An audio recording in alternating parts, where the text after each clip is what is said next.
On en trouve dans les statues, dans les sarcophages, dans les allées, dans les parcs.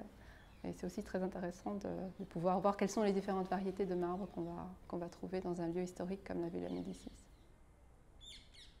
Alors, je suis historienne de l'art et de l'architecture, si on peut dire ça comme ça. Et avec ça, je m'intéresse plutôt au croisement entre l'architecture, les arts visuels et les arts décoratifs ou le design. Donc, ce qui m'intéresse, c'est plutôt les échanges, les points de rencontre entre différentes disciplines.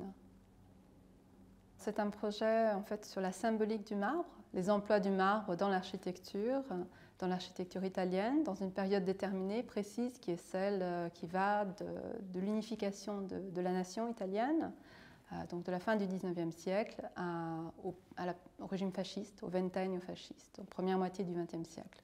C'est un projet qui interroge le rapport entre matière et identité collective ou mémoire collective. J'aimerais explorer le rôle de ce matériau marbre dans l'imaginaire de la nation italienne à cette période-là. Quelles sont les stratégies, les enjeux idéologiques, politiques qui font qu'on va un peu, si l'on veut, faire du marbre une création italienne à ce moment-là. Il y a des films qui ont été faits sur la production du marbre dans les années 20, sous le fascisme en particulier. Il y a toute une glorification du marbre comme une industrie très virile, si l'on veut. C'est des films que je ne connais pas encore, donc j'aimerais aller les voir. Il y a beaucoup d'études sur le marbre et peu d'études sur le marbre à l'époque post-industrielle.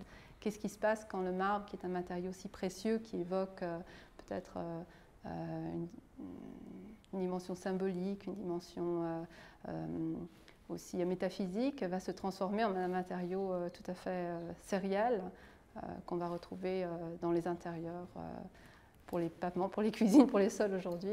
Qu'est-ce qui se passe à ce niveau-là? Quel est notre rapport à ce matériau quand ces paramètres changent?